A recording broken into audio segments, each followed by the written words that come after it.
Madam. Thank you, Becky Steinbruner. Commissioner Lather, I really appreciate your expertise in this. It's invaluable information, and I appreciate your helping on this ad hoc committee.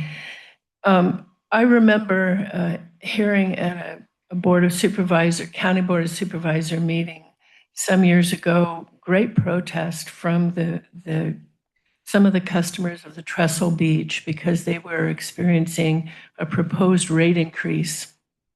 It was a Prop 218 vote, so it didn't require, it only required 50% plus one.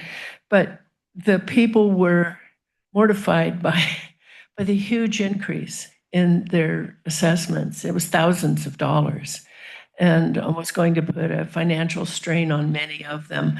So again, speaking to your point about the outreach and education, it's a huge piece in all of this because these systems are all needing upgrades, and that is not cheap, but is not very necessary. And so to the point, Commissioner DeSerpa, you mentioned a housing bond. I'm wondering if Prop 4 funds are available for any of this to preserve quality of water. So it's something to think about. I want to just speak a little bit about what have we learned from the Big Basin situation with the water and the sewer system there. And those lessons really need to be fleshed out and applied broadly to other water and sewer systems. There is, and I'm sorry, I didn't get a chance to look it up, but I know that there is a county service area fee for property owners. Thank you. That all rural property owners are assessed, and that money is used by the county to do investigations, septic investigations and things. And I didn't see anything about that fee and how it's used, but I think some accountability on how those funds are used would be very beneficial in the next report. Thank you. Thank you, Ms. Steinbrenner. Any other comments here in chambers? Or anyone online? There are no requests online, Chair. All right, I'll return it to the Commission for action. I'll move approval of the recommended action. I'll second that. A motion to approve the recommended actions by Commissioner Montesino, seconded by Commissioner Jim Anderson. Any further discussion? All those in favor say aye. Aye. Any opposed? Any abstentions? That passes unanimously, and the comprehensive the study is approved. Thank you. Perfect. Thank you. All right, we'll proceed with item 6, other business to appoint. 6A is to appoint a new chair and vice chair. The Commission will consider selecting its new chair and vice chair for LAFCO. So these next few agenda items are going to be just kind of lightning round. It's very straightforward. So each at the beginning of each calendar year, this commission appoints a new chair and vice chair. You may see in your report, as well as, if I can just go back to this, we have a rotation. There's nothing in place in our policies, but historically the vice chair is appointed the chair. But at the end of the day, this full commission just has a discussion of who's going to be the chair and vice chair, and staff is recommending that you have that discussion this morning.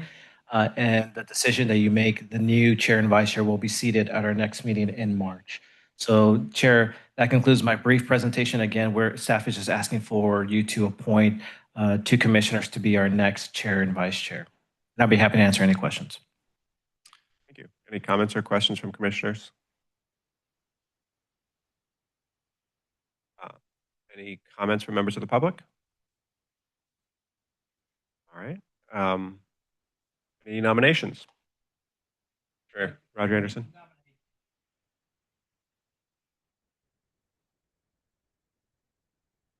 Second that nomination. Is there a nomination for vice chair that we could approve a slate in one motion? I'll nominate Commissioner Joe Clark for vice chair. Second that. Any other nominations? All right, then I will call the motion on nominating or approving Commissioner Lather as chair and Commissioner Clark as vice chair. All those in favor say aye. Aye. Any opposed? Any abstentions? That passes unanimously. Perfect. Congratulations. And Chair Mata, you're not off the hook. You can continue leading us through this meeting, and Right. and they'll take over next month. Right, understood. Thank you. All right, we'll continue with 6B to appoint a new personnel committee. Chair, just briefly, so every 2 years, this commission appoints at least 2 commissioners to oversee personnel, specifically conducting a performance evaluation of your staff and just helping staff on any administrative or office management issues that we deal with.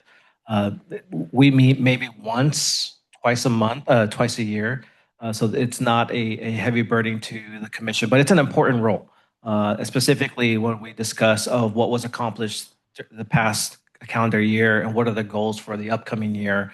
The terms for Roger Anderson and Commissioner Lather expire, so we are asking the commission to consider appointing at least 2 commissioners to be on the personnel committee. This just gives you an idea of who were our representatives on this committee these last few years. There is no restrictions in our policies, so you may reappoint the existing 2 commissioners. Another alternative is to look at having the current chair and the past chair and maybe an alternate to get them more involved with LAFCO activities. But again, I'll defer to the full commission to have a discussion, but staff is recommending that you appoint at least 2 commissioners to be on the personnel committee. And I will note that I would love to have our committee meeting sometime this month to conduct the personnel evaluation. That way we can have a full discussion at our meeting in March under a closed session. But again, that is staff's recommendation to appoint at least 2 commissioners to be on this personnel committee. Thank you. Any comments or questions from commissioners? Is the current personnel committee of Commissioner Roger Anderson and Commissioner Rochelle Lather willing to continue? But I'm willing to let fresh blood in if that's what you need.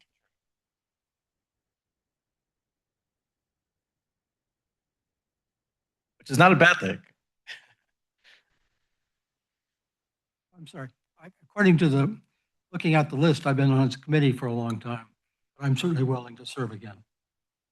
Okay. Any comments from members of the public? All right, seeing none, I'll return to the commission for action. I personally believe that in this case, the expertise that you 2 commissioners bring to this is helpful. So unless anyone has, is there a nomination? I'll nominate Rachel and Roger again. I'll second. All right. Commissioners Lather and Roger Anderson are nominated to continue on the Personnel Committee. That's by Commissioner Jim Anderson, seconded by Commissioner DeSerpa. Any further discussion? All those in favor say aye. Aye. Any opposed? Any abstentions? They are unanimously appointed. All right, we'll proceed with item 6C, the shared services agreement with Placer LAFCO. The commission will consider providing temporary recruitment support to Placer LAFCO to search for and select a new executive officer. Thank you, Chair. So for the last couple of years, Santa Cruz LAFCO has been very active in helping our member LAFCOs throughout the state. We're starting to become the pillar in the LAFCO community in assistance. For example, in 2024, Marin LAFCO reached out to this commission and asked for assistance on utilizing staff to facilitate the strategic planning session. That was very successful, and it was a win-win. They were able to find a facilitator to conduct that strategic planning session rather than having an outside consultant who doesn't know what LAFCO is and going to charge them $30,000. They were able to utilize your executive officer. I was able to facilitate that because I understood what the intent of staff was for that particular event for a fraction of the price. And so that was something that was very successful. And that kind of got a buzz going around the state of what else can we help, what else can Santa Cruz LAFCO help us with? So in 2025, last year, Monterey LAFCO contracted with this commission to provide administrative support while they were looking for a new analyst or clerk to help them with their office management. And we were able to have your analysts provide assistance. And again, rather than hiring a temporary aide who doesn't know what LAFCO is and doesn't know the difference between a certificate of filing and a certificate of completion or a resolution or a staff report, Francisco was able to go in there, write their minutes, help them with filing, actually help them at commission meetings. So it was a huge assistance for them. And again, a fraction of the price. And so today we're being asked by Placer LAFCO to help them find their next EO. So their previous executive officer, Michelle McIntyre, was recently hired by Cal LAFCO to be their next executive director. So now they're trying to find that void to replace her expertise. And your executive officer, I've been doing this for over 17 years now, and I've been part of a number of different recruitment processes for various positions in the LAFCO office. So I have the understanding of what Placer LAFCO is looking for. I know the process of how to conduct this recruitment. And again, rather than having an outside consultant charge them $20,000 to $30,000, Santa Cruz LAFCO's analysis, our staff has determined we can do it for a third of it. And so Placer LAFCO has already got approval from their commission to move forward with this proposed contract. We're bringing it to this commission for consideration. I will note that your staff is very mindful of our responsibilities and projects that we're currently working on. So I definitely keep that in mind. And based on my evaluation, this will not impact or affect our productivity in Santa Cruz LAFCO. But I really think this just shows another reason why Santa Cruz LAFCO is the pillar in the LAFCO community. I'll also note that the revenues from these services rendered does not go in my pocket. It goes into the LAFCO's general fund. So again, this is something that this commission is helping other LAFCOs be successful, and any services that we provide gets compensated. Those revenues go into our general fund. But again, I feel staff feels comfortable with this proposed agreement. I've already drafted a scope of work. I've already created a recruitment flyer. To me, this is pretty straightforward because I've done it so many times in other LAFCOs in my experience. So the heavy lifting is very minimal, but it's going to be instrumental for Placer LAFCO if this commission decides to move forward with this contract. We did receive a draft contract from Placer County. Your legal counsel has already reviewed and provided comments, but we're at the point where we want to get direction from this commission before we decide whether or not to move forward. So that concludes my presentation, but staff is recommending that the commission consider and approve this draft contract to help Placer LAFCO find their next executive officer. And I'd be happy to answer any questions. Are there comments or questions from the commission? Mr. Roger Anderson? I think it's a good idea. My only issue is whether you'll have time to do all of this. It's certainly a very pivotal year for Cal LAFCO, and you're heavily involved with that, as well as annual conference and things of that nature. So I would basically like to know, first of all, over what actual calendar period of time are we talking about? And how does this conflict or work with the rest of your commitments? Great question. So as I mentioned, your staff has developed a draft scope of work. I anticipate this being a 4 to 5 month project. So assuming this commission approves this contract and we execute this contract, we'll start the recruitment process by sending out a flyer to the Cal LAFCO world. And then from there, we'll receive and vet applications. The following month, we'll then conduct interviews. We'll minimize them to the top 2 candidates and then have Placer LAFCO determine who they want to hire. And then the goal is to have this new executive officer in place by the beginning of this upcoming fiscal year, so by July. That's the goal. And based on the timeline or the duration under the draft scope of work, it does not affect our current projects that we're working on. And again, all this I can do remotely. So it's not that I need to physically be in Placer County to help them. And I think that's the reason why your staff is comfortable providing assistance, because all this work can be done remotely. And again, they do have an interim executive officer. They have their commission. So they're going to be working hands-on on this process. But Santa Cruz LAFCO is assisting on getting the word out. And I already have a couple candidates in the LAFCO world that I feel are great candidates to be considered.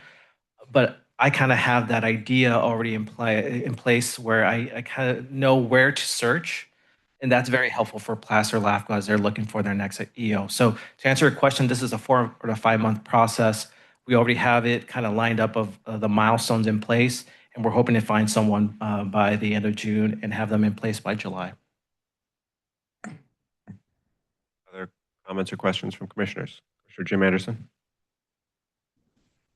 Well, just wondering, so all your pre-work that you've done before we approved this, have you considered that in the cost for this? Is there any overhead fees in this, or is it just a wash? Yeah, so great question. So based on my initial analysis of this and the draft scope of work, I anticipate the cost to be around $10,000 of staff time and all the services that we provide. That is the number that the Placer LAFCO has agreed on, to not to exceed $10,500. So that's, I think, the ballpark of what it's going to be. Maybe it's going to be lower, but that's kind of the cap that we have right now, which is, again, for an outside consultant right now, today's rate, it'll be like $20,000, $25,000 up to $30,000 to do this similar type of service. Yeah, I understand that. So just, you'd mentioned the legal people. Do we just pay one lump sum or for so many hours, or how does that work? I was just thinking that when you have them, if there's if we're eating up hours that we're paying for, just is all that been considered? Yeah, so very similar to what we did with Monterey LAFCO, because we're talking about a multi-month process. We'll be providing them monthly invoices. This is how much time spent, and this is the invoice amount. So again, we're acting like the vendor or the consultant. So that's built in our scope of work of we'll be invoicing them as the process unfolds. Thank you. Go ahead, Commissioner Faulkner. Thank you. This is kind of an overarching question, which is, I think it's wonderful that we are being seen as a pillar, and it's a great opportunity for us. And I also really appreciate your expertise that you're bringing to these other LAFCOs. Kind of a general question, are we then in return teaching these other LAFCOs to fish, or are we going to continue to do this work for them? If you understand what I'm saying. Oh, that's a great question, and this is something that I've been preaching to the LAFCO or the LAFCO community. Is we're not siloed. We all have similar issues, like the recruitment process. Eventually, this commission will find another executive officer, but we shouldn't be isolated. Yes, you can hire an outside consultant to do this work, but you also have expertise. Your neighboring county or your neighboring LAFCO. So this is not something that we're expecting other LAFCOs to use a proactive LAFCO as a crutch or to subsidize their services. We're really just trying to complement what they're trying to accomplish. And if we are available, we can share that expertise. And I think that's something that other LAFCOs around the state are starting to realize, that maybe I should coordinate with another LAFCO instead of hiring an outside consultant and trying to explain what LAFCO is. So again, we're trying to complement when it's appropriate and if there's time available. So that's kind of the intent. Where the intent is similar to for the local agencies with the cities and special districts, I want them to succeed. Same thing for our member LAFCOs. I want them to succeed. And if I can be part of that solution, or if I can assist them, and we have time that it's available, I'll do everything I can to help them. So this is one example of us doing that. Thank you. If there's no other comments or questions, I'll open it to public comment.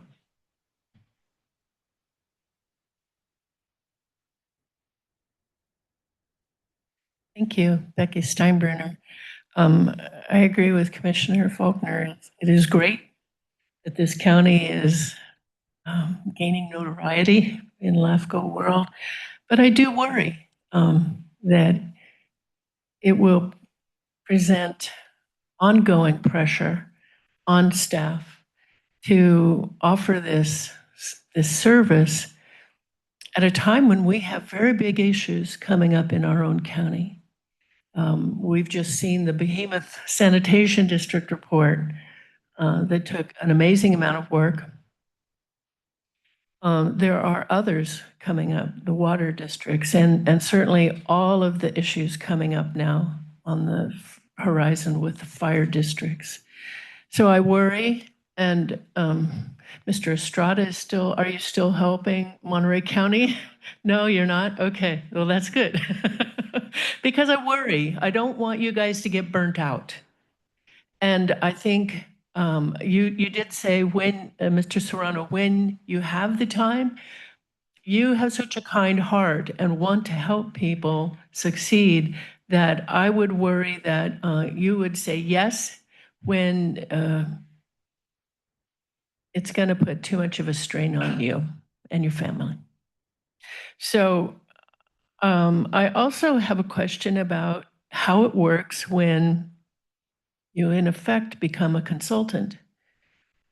How is that agreement crafted? How are the legalities of that? You use time from Santa Cruz LAFCO to do this work, or on your own time, which would not be good. And yet, it's a consulting agency now too, and I have concerns about that. So thank you for the work that you're doing, and thank you for doing such a good job that it is gaining notoriety throughout the state. But I have to wonder, why isn't Cal LAFCO offering this itself? Thank you. Any other comments here in chambers? Anyone online? No, Chair, but I'd like to provide comments just for additional context to the commission. So the utilizing LAFCO's assistance or services is not a unique situation for Santa Cruz LAFCO. This has been a practice throughout the state.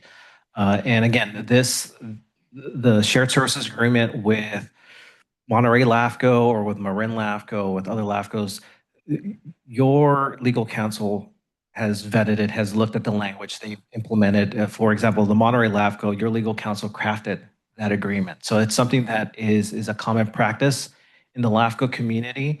But going back to staff time, I'm very mindful. I want to make it clear that Santa Cruz LAFCO projects and responsibilities is and will always be my top priority. That will not change. So the projects that I'm working on, whether it's fire related or internal, that's going to be my priority. But again, if there is an opportunity for me to assist, whether it's a city or a special district, or in this case, another LAFCO, if it's warranted and I have the ability to help, then I'm definitely gonna consider it. But if I can't, then I'm not going to commit to something that I know it's going to be a detriment or affecting LAFCO's productivity here at home. So that's all, I want to make that clear. Again, based on our analysis, this opportunity to provide assistance makes sense, and we're more than capable of doing so. I have one clarifying question on that. So the estimated total cost of this service agreement is somewhere between $7,800 and $10,500.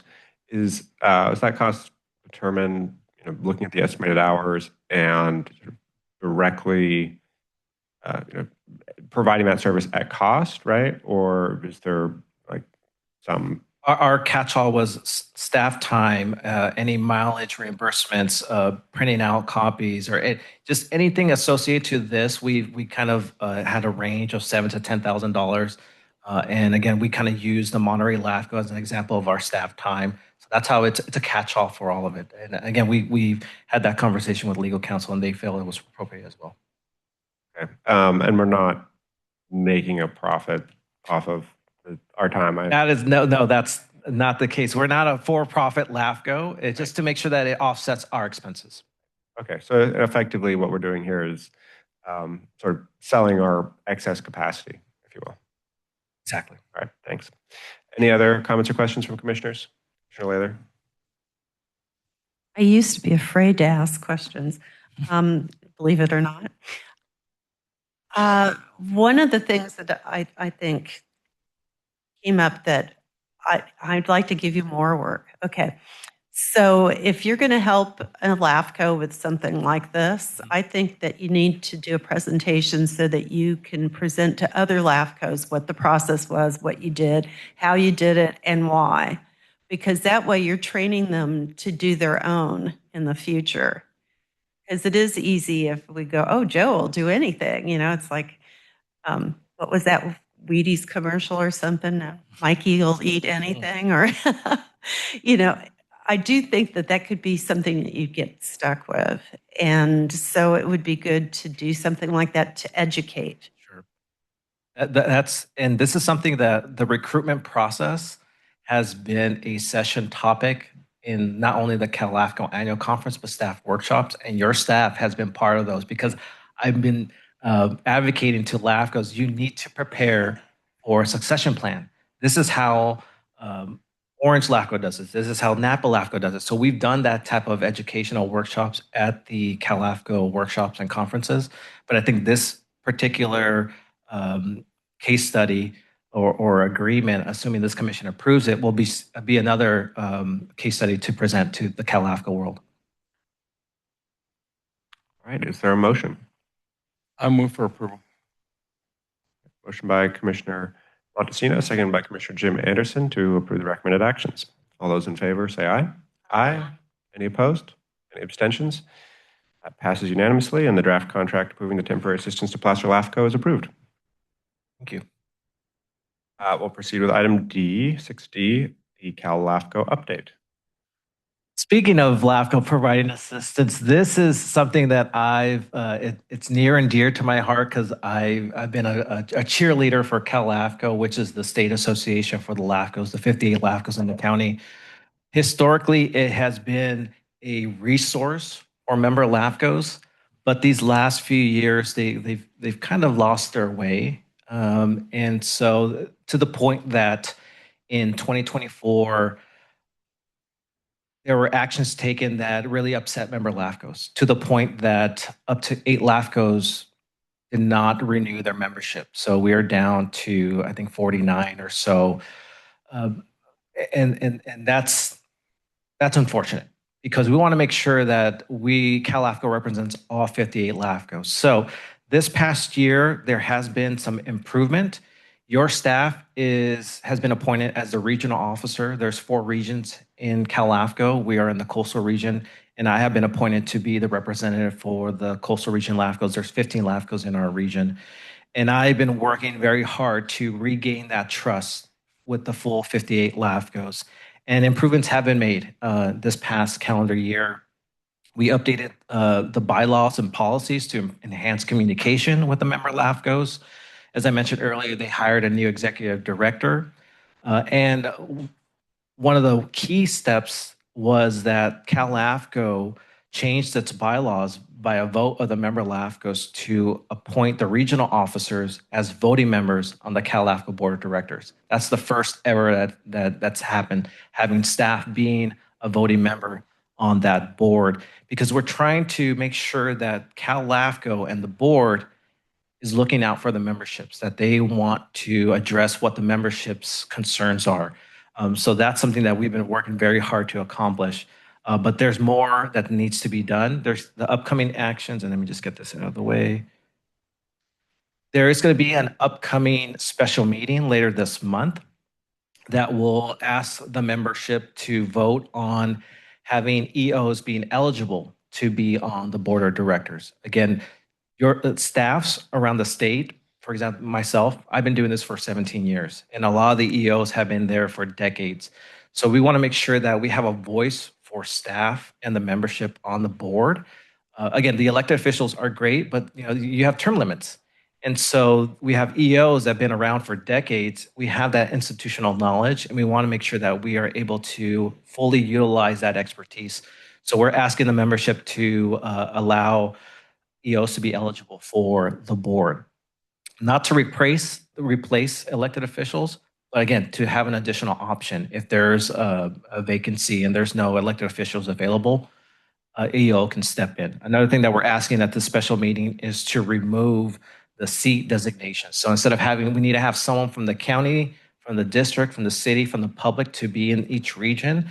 It's whoever is eligible for that particular region. If it's a county rep, or if it's an EO, we just want to make sure that someone that's willing to be on the board, that has time and can commit to it, that's who we want, rather than just saying it has to be a county rep or it has to be a district. We want to make sure that we have people that can commit to this responsibility. In addition to that, your staff is part of a committee to look at restructuring the regions. As I mentioned, there's 4, but maybe there's an opportunity to modify those regions to have better representation and communication among the LAFCO. So that's something that we're exploring. And on top of that, your staff has rejuvenized the Cal LAFCO U webinars. I've been providing the LAFCO 101s for the last 6 years. That's kind of been my bread and butter. So I like to do that. I like to train new commissioners and new staffs about LAFCO. So that's going to be occurring later this month, as well as Cal LAFCO strategic planning session. So there's a lot happening in the Cal LAFCO world, and we're hoping that the member LAFCOs that left will come back, and the members that are currently part of Cal LAFCO see that value in being part of this association. So I just want to provide that update to this commission. Going back to that special meeting, we do need to identify a voting delegate. So staff is recommending that you appoint your EO as the regional officer to be the voting delegate, but I'll defer to the commission if you want to have another commissioner, like for example, Roger Anderson, who is also on the Cal LAFCO board. But staff is recommending that you appoint a voting delegate for this upcoming special meeting. Chair, that's a quick update on what's happening with Cal LAFCO. I'm cautiously optimistic that we're going in the right direction, but a lot more needs to be done. But we're hitting milestones, so I'm very happy with the progress and being part of this discussion. So that concludes my presentation. I'd be happy to answer any questions. Questions or comments from commissioners? Sure, Roger Anderson. It will be an important meeting on the 23rd of February. And I'm still trying to figure out how I feel about the various bylaw changes.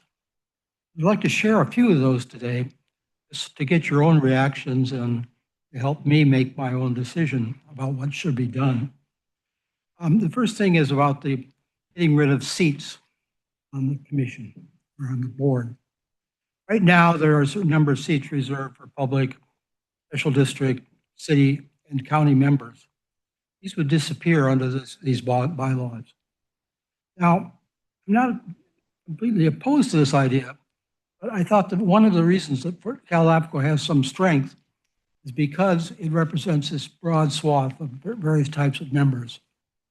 In fact, I've always kind of thought that our influence on the legislature and other parts of the governance is that we represent, first of all counties. I hope that'll be the case.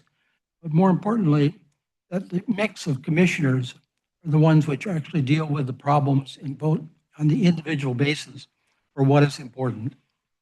And so I'm still trying to figure out whether there should be some limits. There can't be more than so many staff members, so many public members or whatever on the board at any one time. So that's one thing. The other thing is the general question about EOs running for the board. I would not like to see the board dominated completely by present EOs. I think that could greatly influence our effectiveness at the state level. And so the question is what kind of should there be a limit on the number of board members that can be each type or not? So anyway, I'm a little bit conflicted on these proposed bylaw changes. And the other thing that is, I think, important is that there also talks, as Joe mentioned, about having a very large number of regions, try to provide more geographical representation. And some of this might come down to one region might only have one member on the board or 2 members. And so exactly how that's going to work with any, let's say, push to put EOs in the board, I'm not sure will work. So it's not just this one meeting later this month, but it's what's going to be happening over the next year. I put that out just to see if any of you have any comments on it. But it is an important decision, I think. Right. And I'll just add to it that this is fair points from Commissioner Roger Anderson. And this is something that we've been hearing from the memberships of Cal LAFCO needs to adapt and evolve. And that's something back in 2009, the Cal LAFCO board was all at large. And there was issues, and that resulted in the formation of these 4 regions. So now we are at the point where we're having concerns with the Cal LAFCO board again. So now, like, how do we evolve to make sure that we are looking out for the membership LAFCOs? And this is something that we were hearing from the memberships about EO eligibility or removing the seats, because in some regions they're having issues of getting people for example, at the county seat to run. So it stays vacant, and then we have to appoint. Cal LAFCO board needs to appoint or leave it vacant, and so that we're trying to minimize that or address that, and that's why we're having these discussions. But Commissioner Roger Anderson is absolutely right. This is an ongoing discussion and effort, and we are continuing to address the concerns from the memberships. And these are some that we are currently reviewing, and we'll see what happens in the February 23rd and later in this year as well. Are there any other comments or questions from commissioners? Mr. Jim Anderson. Well, I could just say that, from my own opinion, I would think the perspective of a special district is going to be different than a county seat. I've been through too many meetings with too many organizations where, there's a dominant force, and the little people, let's say, like the special districts, feel overlooked or unheard.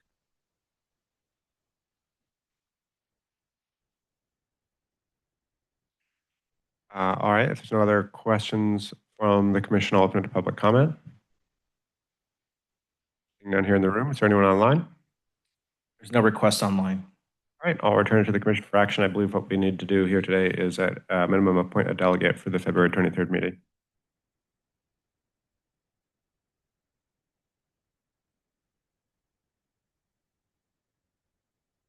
So Cal LAFCO is asking for at least 1 voting delegate. Some LAFCOs around the state are doing a voting delegate and an alternate just in case the voting delegate is unavailable. In this case, I will be present at that meeting because I've been a part of it. So a recommendation is having your EO being the voting delegate. An alternative is Commissioner Roger Anderson or any commissioner. But we need to appoint someone to attend this meeting. It's a virtual meeting, so it's going to be via Zoom. But we need someone to represent Santa Cruz LAFCO to make that vote.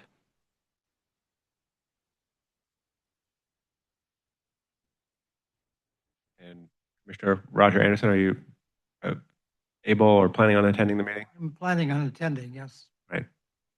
That's another problem the board has, is the attendance has not been great. I intend to at least do my part.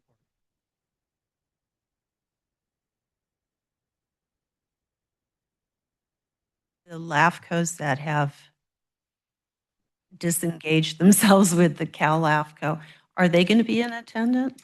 No, so because they're no longer a member of LAFCOs, they're not eligible to attend or vote. Because I mean, I know Napa's one of them, and I kind of at the conference heard his explanation, but it didn't really make sense to me because I don't understand the workings of the Cal LAFCO level, and I have to trust that you both do. So yes, the non-member LAFCOs will not be attending this meeting, nor they will be eligible to vote. That being said, we have been in discussions with those non-member LAFCOs, including Napa. So they're in the loop of what's going on, and the goal is to get them back. And I can't provide too much information, but it's my understanding that there's some LAFCOs that are considering coming back sooner rather than later. So because of the progress that we've been making, and again, the votes on this upcoming special meeting is going to be paramount. If we're successful in passing these proposed amendments, I can see some LAFCOs really consider coming back because it just shows that LAFCO is hearing what the membership wants, and this is something that we've been hearing. All right. Is there a nomination? Seeing no others, I'll nominate Commissioner Roger Anderson as our delegate and Executive Director Serrano as our alternate delegate. For a second. All right. Moved by Chair Koenig, seconded by Commissioner Jim Anderson. All those in favor say aye. Aye. Any opposed? Any abstentions? Passes unanimously. Thank you, delegates. We'll proceed with item 6E, the fire-related project status update. And the Commissioner will receive an update on the ongoing reorganization efforts involving CSA 48 and other fire agencies. So this is the main event. This is the update. I feel a couple are joining us today. So I'm going to give you a brief update on some LAFCO-related projects, but I will also introduce Chief Wilson from CAL FIRE and CSA 48, who will be our guest presenter when we talk about the PV fire reorganization. So just briefly, your staff has been working closely with a number of fire agencies in the county in their efforts to explore governance options or making sure that they are their best versions of themselves to provide the best level of service to their constituents. So in your staff report and in this slide, I'm just going to just briefly give you an update on these current projects. First one is the CSA 48 reorganization. So this is an exploration of taking CSA 48, which is managed by the county, and convert it to an independent fire protection district. So CSA 48 does not have a board. It's the Board of Supervisors. It doesn't have its own staff or firefighters. Again, it has a contract with CAL FIRE to provide that service. So this is something where your staff and county staff have been exploring. We have a draft transition plan that's in the works, but it's been pending at the moment. We have new players in the county's side with Ms. Nicole being a new CAO. We also have Ms. Kimberly Finley replacing Michael Beaton from General Services, overseeing the CSA 48. So we want to make sure that they're up to speed on what's going on. I did provide an updated timeline on this effort. Again, we are currently just exploring, does this make sense? Would it benefit the residents within CSA 48 if this is converted into an independent fire district? And so that plan is the intent to answer those questions, the financial impacts, the representation, the level of services, who's providing that service. So that's being explored. And we're hoping that sometime in late 2026, we can provide that transition plan to this commission as well as the Board of Supervisors. So that's still ongoing. Another update, and I'll just skip PV Fire for the moment, but another update is the MOU between the city of Santa Cruz, Central, and Scotts Valley. As you may recall, sometime last year, there was interest in hiring an outside consultant. So that those entities, as well as LAFCO, to hire an outside consultant, do a special study to see whether or not there's any benefits of doing some type of reorganization involving those entities. This commission expressed support for that MOU to hire an outside consultant. However, the other fire districts decided not to move forward with that effort. But LAFCO still sees an opportunity to analyze any type of change of organization involvement. So what LAFCO is hoping to do is, as part of this upcoming fire report that's required by law for us to conduct, we're going to explore that option. And maybe that may lead to a special study. That's yet to be determined. But we're going to use this upcoming service review as a vehicle to further those discussions. Another update that we have members of the public here for is Felton Fire. So as you know, Felton Fire initially expressed interest in exploring reorganization in parallel to seeing if they can continue being a standalone agency and maybe have a new benefit assessment. They recently decided to put a pause on the reorganization effort and focus on this benefit assessment. So they did hire SCI to do an analysis to determine how much would it cost for us to have 3 people on duty.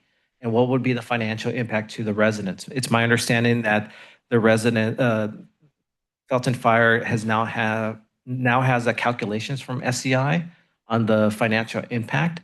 I'm not sure if that's been presented to the public yet, but again, that's something that they're collecting and they're trying to determine if that's going to be successful, and there'll be a vote by the public if they want to move forward with that assessment. We did receive a letter from a community group in the Felton community expressing interest in LAFCO providing additional assistance in analyzing what would be the financial impact if we were part of Zianti or Ben Lomond or CSA 48. That's something that your staff is capable of doing, but the key thing is if Felton is exploring reorganization. And as I mentioned, Felton Fire decided not to look at reorganization at the moment. So LAFCO does not want to overstep or do something that Felton Fire had decided not to explore at the moment. So that's something that is a possibility, but if Felton Fire decides to partner with LAFCO on that venture.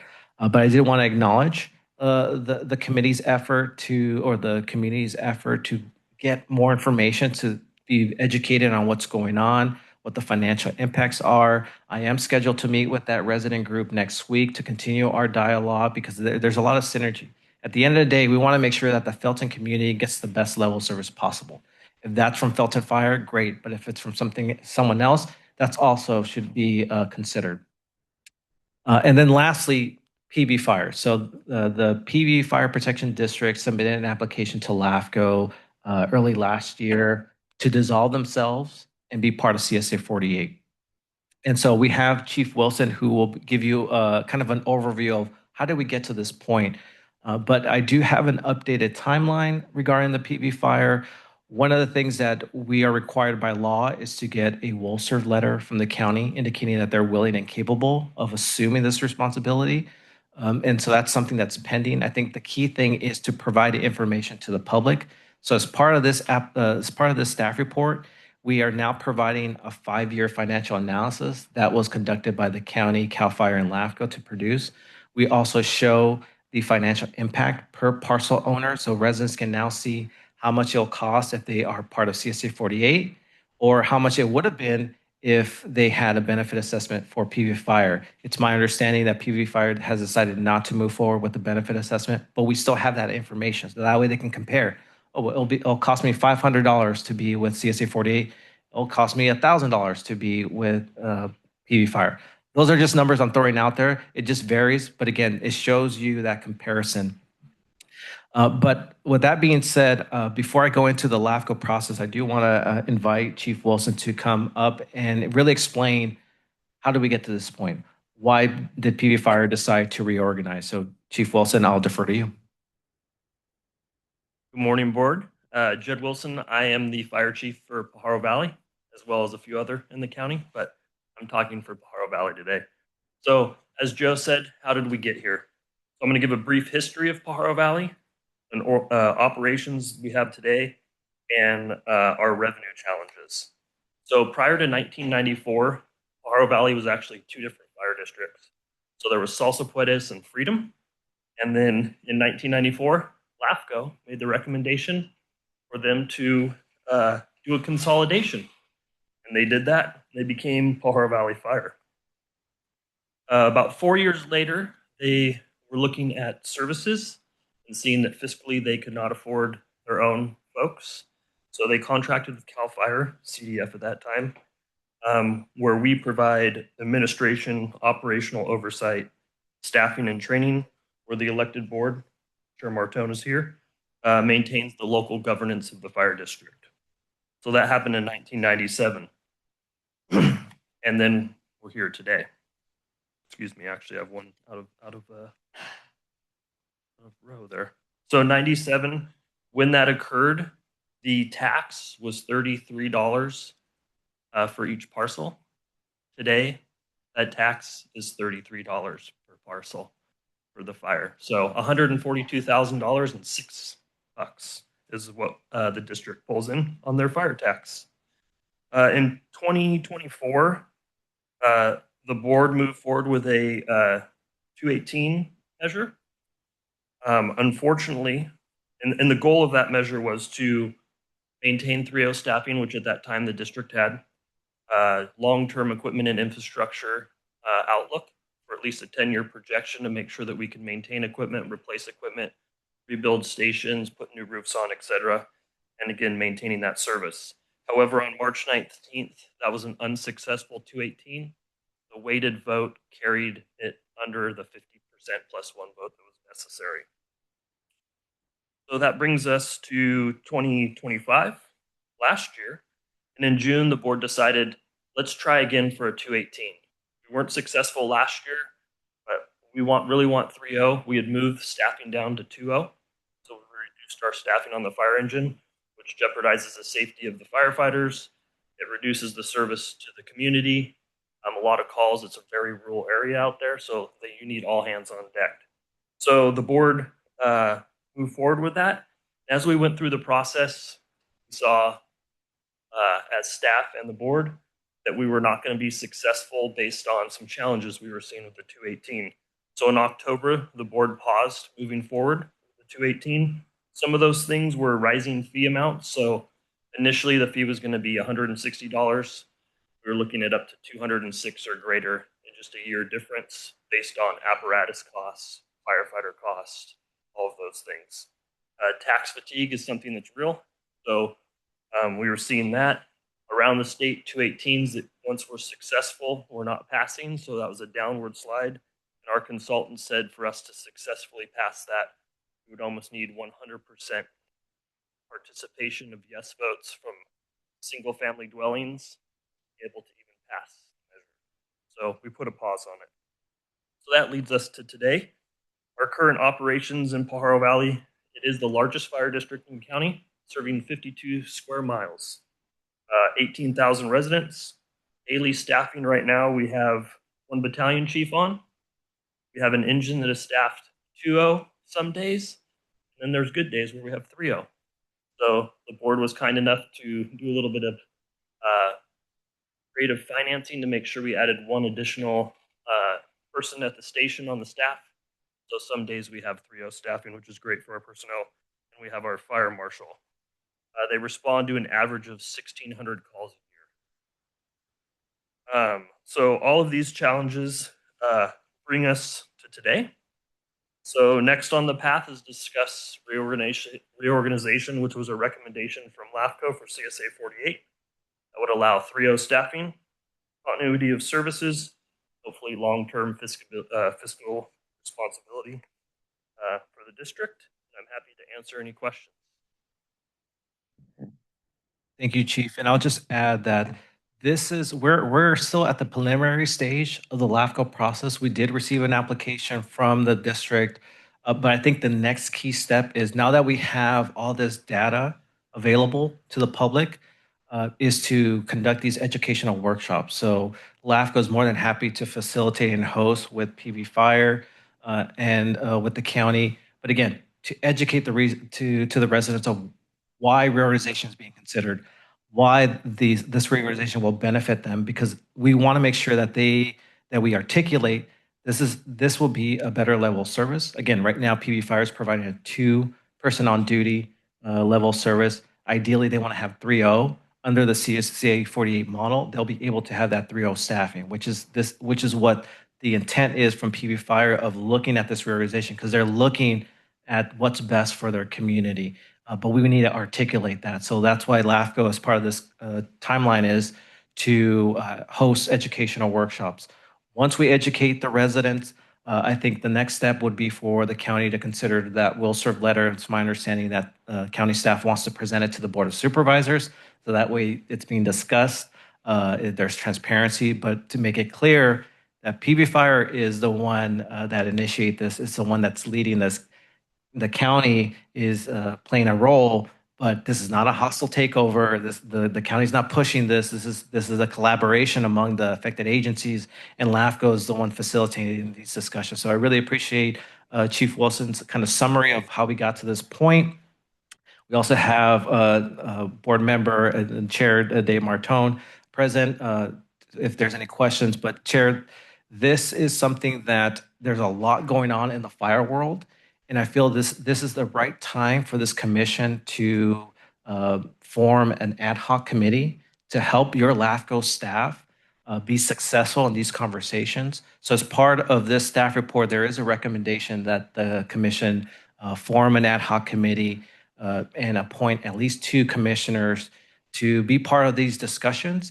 I don't anticipate us having to meet regularly, but there may be opportunities where we can utilize commissioner expertise on these discussions, whether it's PB Fire or with Felton or with that MOU between the city and the 2 other entities. I think at this point, your staff is capable of having those discussions, but it will just add more value if we had commissioners at the table helping us with these very important and significant changes of organizations that are being considered throughout the county. So with that, I appreciate Chief Wilson's comment. Staff does have a recommendation, and I hope that this commission has a discussion and appoint at least 2 commissioners to be on that committee.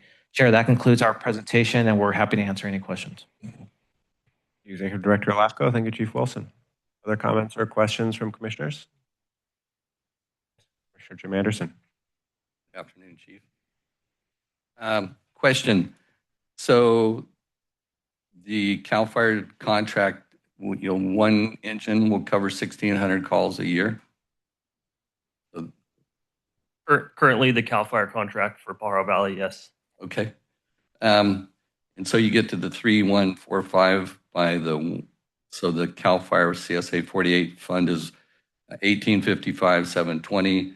And then the current Pajaro Valley budget is 2,458. So just hypothetically, if you were to take over a contract for another agency that had a $1 million budget, the total cost would be the 148 plus the 1 million, so to be 2,855, just in round numbers, kind of thing. What figures are you using so I could be looking right off the 5-year projection? Okay. So are you looking at what a CAL FIRE contract costs? Well, CSA 48 contract says 1,855. So I have a different layout here, but the CAL FIRE contract for 26-27 projected for Pajaro Valley is 3.145700. correct. But my question was, is Pajaro Valley's tax revenue currently is 2,458,000 plus your CAL FIRE of 1,855 is how you get to 3. So basically, you're saying 3.0 staffing 24/7 is going to cost them $3,145,000 a year. Correct. There's other. That's just not the personnel on the engine. They pay for a battalion chief, support staff, and a fire Sure. marshal. Okay.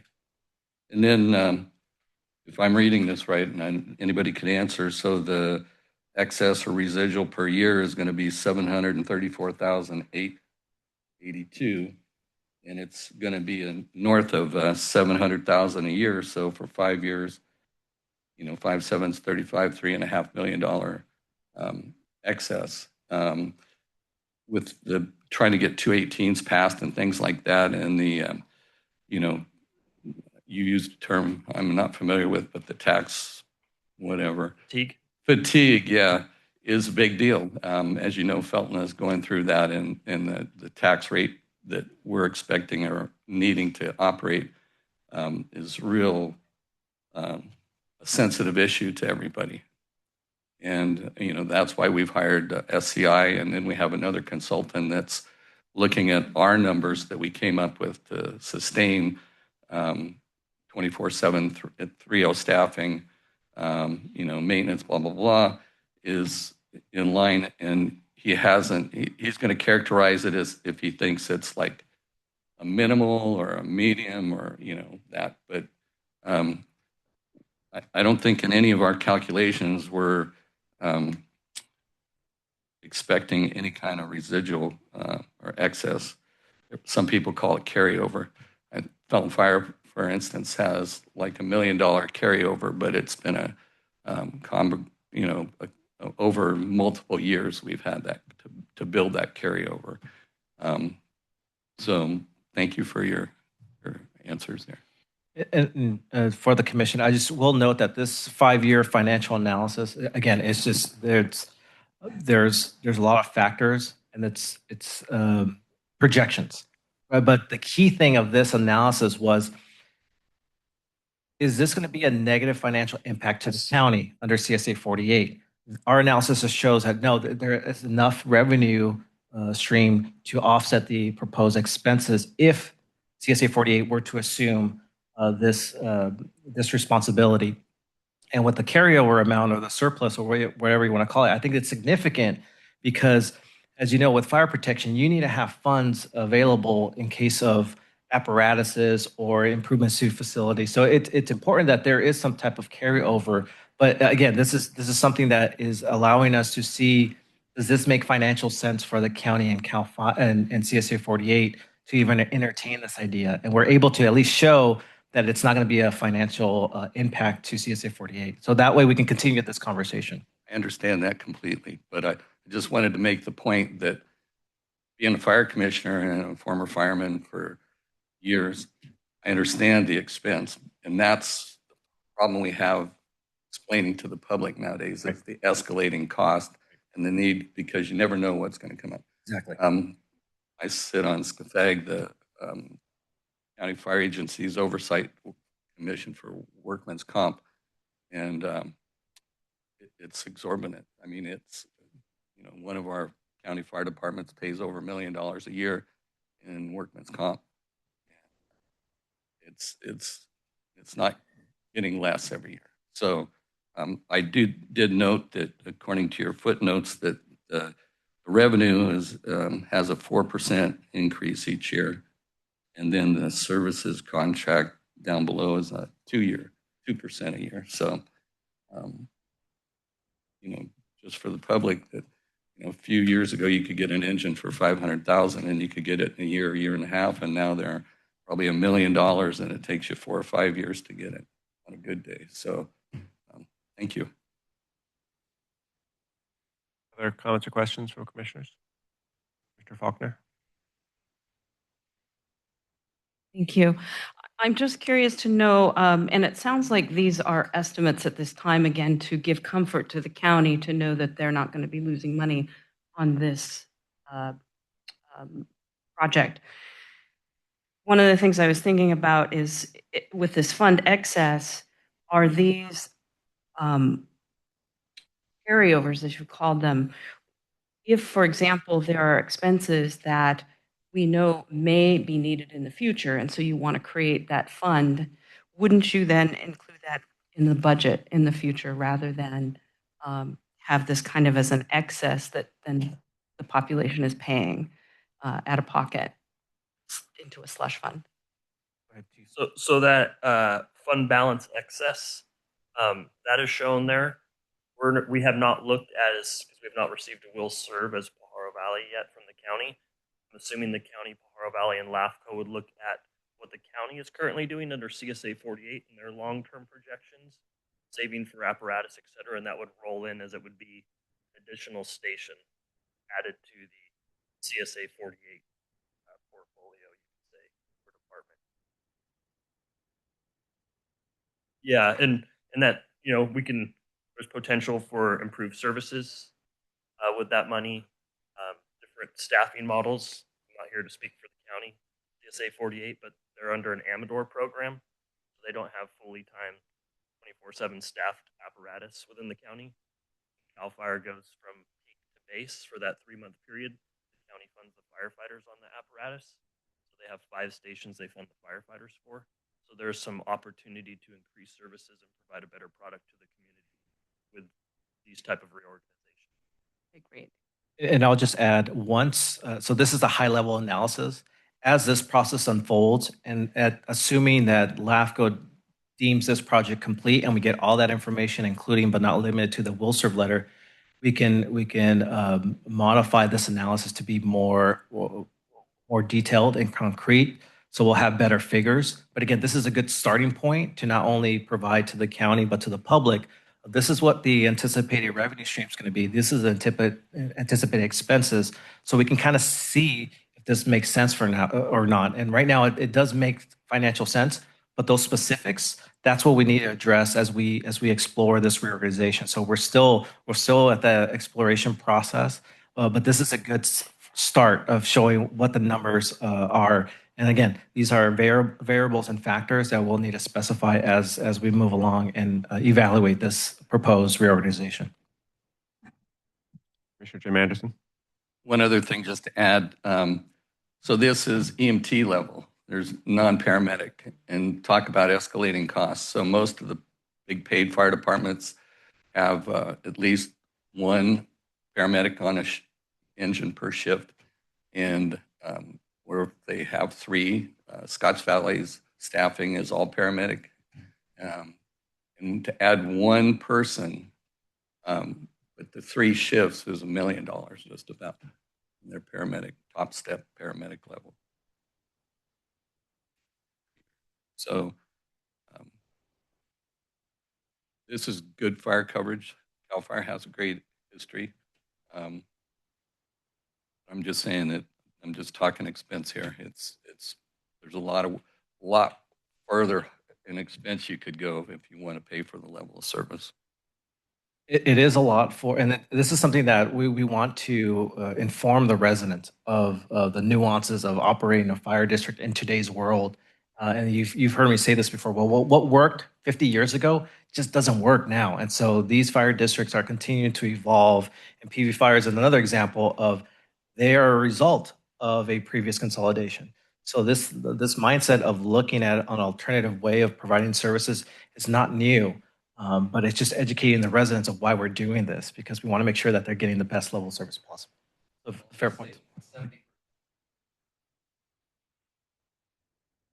I add one thing to that? So CAL FIRE does provide paramedic services if it is in a contract. In San Mateo, we have 2 contracts with approximately 90 personnel, half of those being paramedics. So that is an option. So should someone that is contracting with us want to services, and the costing maybe not as extreme as $1 million for that is a possibility.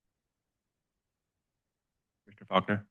Thank you. This is more of a technical around the engineering analysis question about flow units. Is that a locally derived unit or is that state, CAL FIRE, national?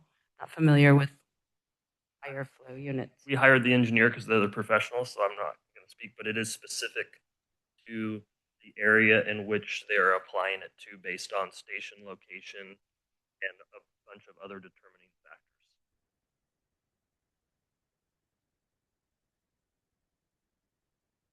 Commissioner DeSerpa. Thank you.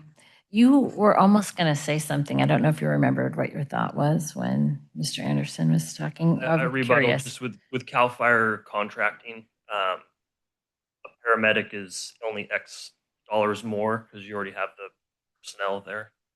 So you just increase it. There's rough numbers that are out there, but $1 million not be for a single station. It could be a lot less than that. One thing that we have never done at Pajaro Valley or Pajaro Dunes, which is CSA as well, is they're single contracts, so it's one engine. If you need to provide paramedic services at a single house, a single engine, to build the back, the reserve folks, that if someone's sick, someone's on overtime, someone's on training, you'll have the depth of personnel. But as you add additional potential stations to that pool, it allows you the opportunity to have depth and maybe provide a higher level of service and the health and wellness of the employees. Thank you. I'll just note that running a campaign for an assessment or a measure is very, very expensive.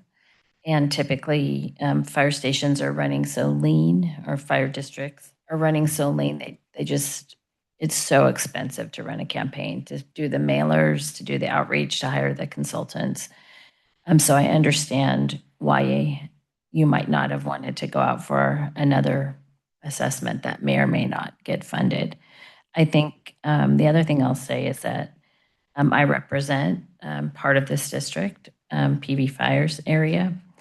And I'm concerned because there's not a lot of people on this LAFCO board currently that represent South County. I think Eduardo and I might be the only one, and I'm just an alternate. So I'm wondering, is there ever a time when an alternate could actually serve on the ad hoc committee, given that I do represent that area and have concerns and constituents there? Yeah, and this is something that your staff has been advocating, whether you're voting or alternate. I really want the involvement of the full commission. So there is no restrictions in LAFCO's policies or in LAFCO law that allows or restricts alternates being part of an ad hoc committee. So that's definitely the prerogative of this commission if they want to consider an alternate being on it. Thank But you. for staff, I would definitely support that. Okay, so I would respectfully nominate myself to be on an ad hoc committee if the board would indulge that. And then the other thing I'll say is when I was looking at, I did just a brief calculation on the 1,600 calls a year. That's roughly like 4.4 a day. And many of those are medical emergencies. I believe your PV Fire would also cover the area on Green Valley and Minto Road where the potential battery storage facility would be located. And I'm guessing you serve up into the Hecker Pass area, some of those difficult situations with car accidents, et cetera. So anyway, thank you for your service. I've been out to the firehouse. I've seen the equipment. I've seen what needs to be upgraded and corrected, and certainly having 3 people on a unit is really important. You can't go into a burning house unless you have that third person there typically, because it's just not safe to do so. So thank you for your service. I appreciate it.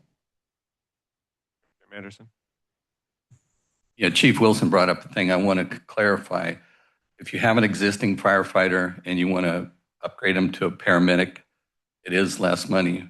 What I was talking about, if you add from 2.0 to 3.0, that full loaded with benefits and, wages and all that, then that's where you're hiring 3 people, not upgrading existing people from EMT to paramedic. There is a big difference. Thanks for pointing that out, Chief. Thank you. Commissioner Faulkner. Thank you. Similar to Commissioner DeSerpa, I would like to offer my services on this ad hoc committee. All right, well, thank you for that. We're going to take it out to the public now. Is there any public comment? Dave Martone, I'm the chair of the Pajaro Valley Board. I was going to suggest that Supervisor DeSerpa be on this ad hoc committee because she's in half of our district is in your district, and I appreciate that. A little more history is this isn't just a new thing for us that we're running out of money. 2018, we spent some money on a survey with SEI, and they went out and looked at a tax override, which is a 2/3 vote. We had a third said yes, a third said a no, and a third said I don't know. So we knew that wasn't going to pass. So we spent money there. We spent money on the 218. We spent about half the budget of a full 218 this time. We realized it just wasn't going to pass, so we stopped it. So we've been doing our due diligence. One other thing, which I forgot, and that's it. Thank you. Thank you, Director Martone.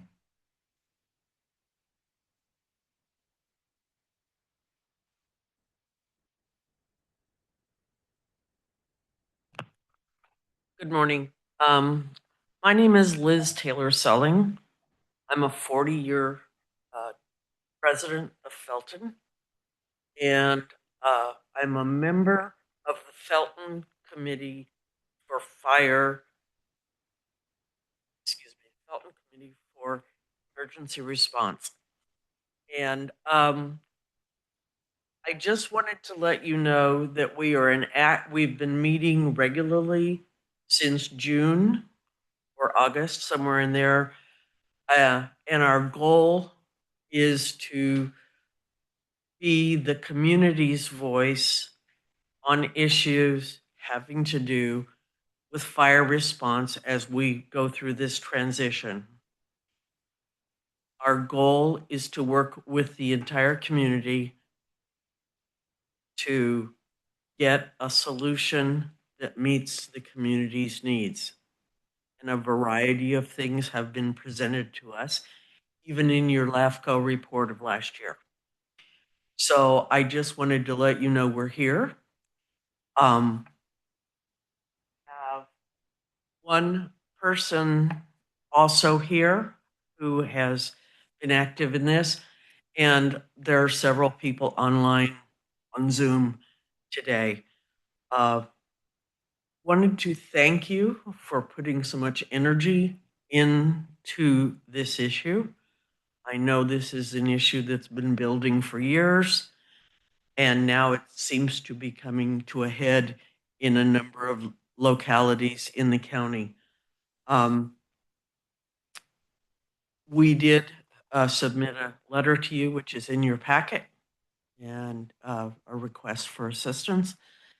And y'all do what you need to do. But we wanted to let you know there is a face, there is a group of about 15 or 20 people that have been working with the fire district and with various constituencies to try to see that this meets our needs. So that's why I'm here today, and also to kind of get a feel for how this all flows. And so thank you. Thank you for your time. Thank you.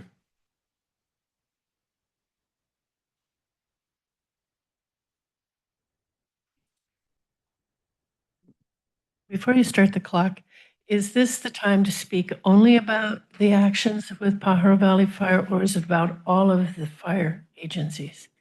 Pertain to all the fire agencies in the general. Okay, well, 3 minutes. All right, thank you. I'll do my best.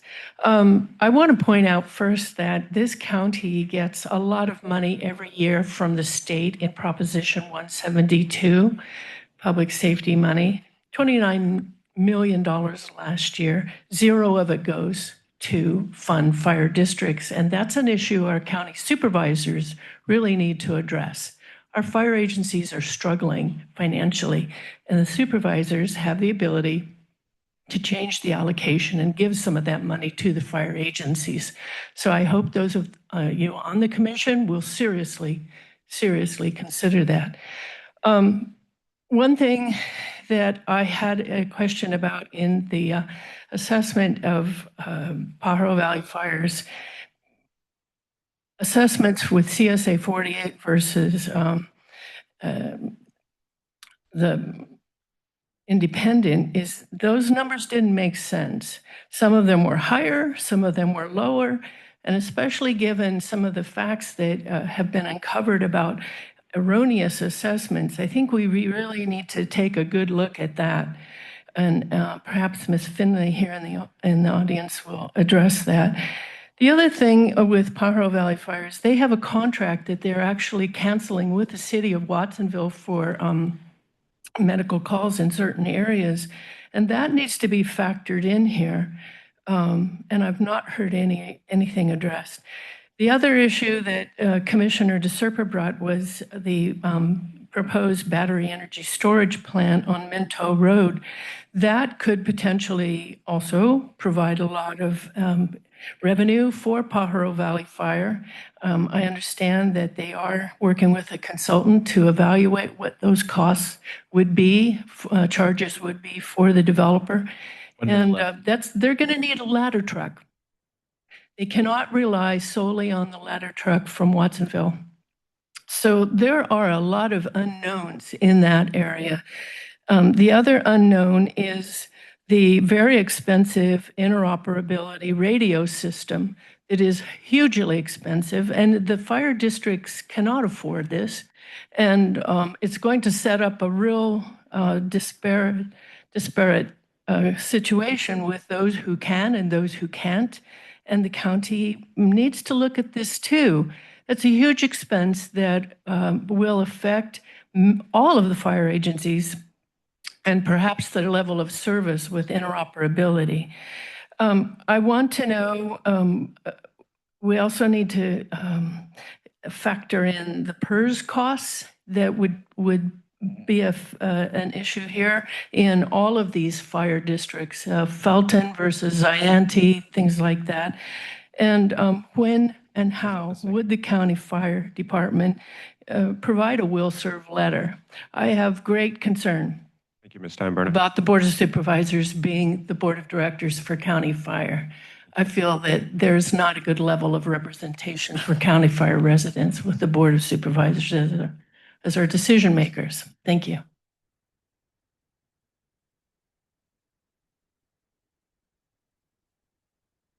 Hi, good morning. I'm Don Jarvis. I'm a resident of the Pajaro Valley Fire District.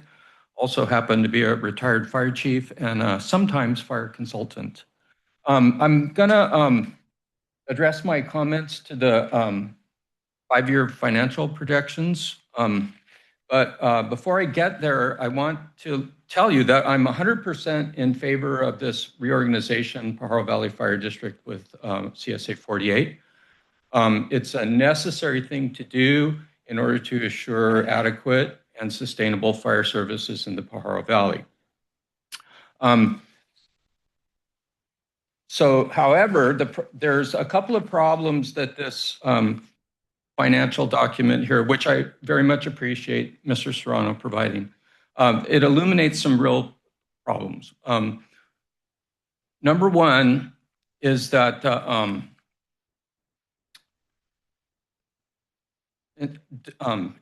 as opposed to what you would normally expect to hear, there's not enough money. There's actually too much money here, right? There's the $734,000 excess revenue over expenditures that already has been discussed here. It's already been shown that that's compounding, right? So by the end of 5 years, this gets out to nearly $4 million. What hasn't been said yet is that that's not money that's sitting in a government account currently that's going to get transferred over to some other government account. That's money that's in the property owner's bank accounts that's going to be paid to the county to fund that. So that $734,000 excess revenue is assessments that's going to be placed against our properties. So that causes two issues. The first issue is that there's a real perception problem here, right? Because if you're going to go to 1 minute left. Oh my goodness. Okay. It's not going to look good. It's not a good look, right? My assessment's going from $35 a year to over $500 a year, and I find out that $734,000 isn't even needed. Okay, that's a problem. Number two, there's a legal problem under Prop 218. You can't do that. You can't charge more than the cost of providing services. So I'm well aware of all the cost increases and all that kind of stuff, but this has been prepared in regards to, is this okay for the county? But it really doesn't take into consideration the impact it's going to have on the residents who are going to pay for this. One suggestion that I have, and I hope this can be considered by your ad hoc committee, is to create a zone of benefit. Can I continue, please? Go ahead and finish. Okay. Create a zone of benefit as a condition of this reorganization so that the money that's generated in Pajaro Valley is used in Pajaro Valley. There's not this excess that can then be used in other areas of the county. It's a commonly used mechanism. Appreciate your time. Thank you. Thank you. Anyone else here in chambers like to comment? Chief Wilson? Yes, go ahead. Sure. Well, let's just, is there anyone online that wants to? No, Chair. No request at this time. All right, then we'll close public comment. And yes, go ahead, Chief. Just to make some clarifications of some comments that were made. So Ms. Steinbrenner said that the contract between Watsonville and Pajaro Valley was being canceled. That is not correct. The contract between Watsonville and Pajaro Valley, there's an ad hoc working group from the board, and they're looking at how we could work together to make that more financially suitable for both parties. That is moving down the road. The comment was made about PERS impacting the districts.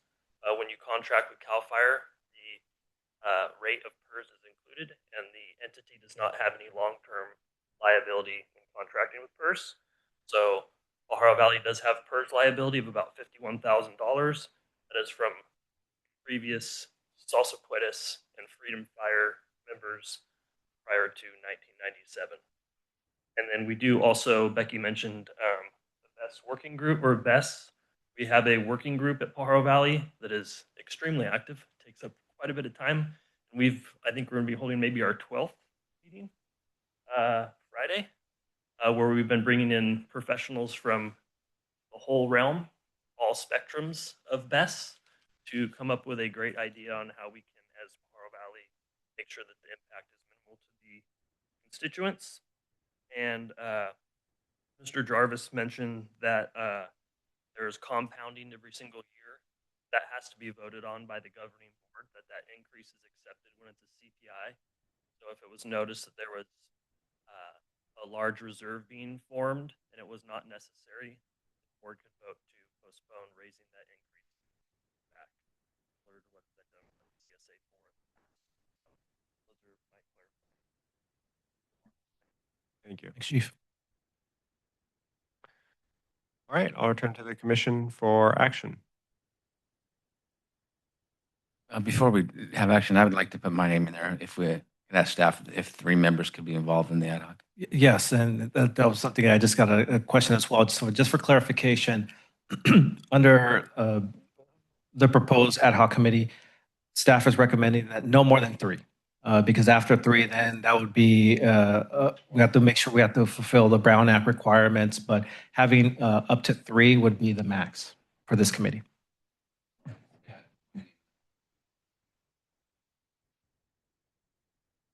Yes, great. Go ahead, Commissioner DeSarpo.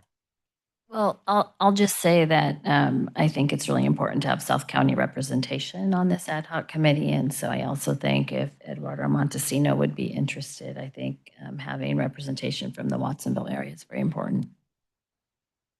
With all due respect to the fire expertise sitting at the table, including Ms. Faulkner. And with that note, I'll take my name off the list. Thank you. I also have one point of clarification. So because Commissioner Faulkner is an alternate for Commissioner Jim Anderson, I mean, is there some way that, because ultimately only one voting seat is represented there, that they could both, I mean, that we could nominate, for example, Commissioner Jim Anderson as the official ad hoc member, but Commissioner Faulkner could still attend?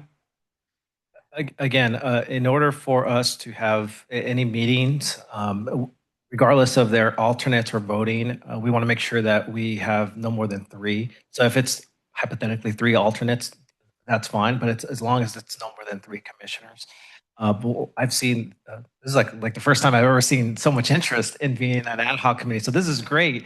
But at the end of the day, I'll defer to the full commission to see. It sounds like we'll have 3. And for staff, it does not matter if it's a voting or alternate. I'll defer to the commission. All right. Well, this is a hot topic. Yes. Yeah. Go ahead, Commissioner Faulkner.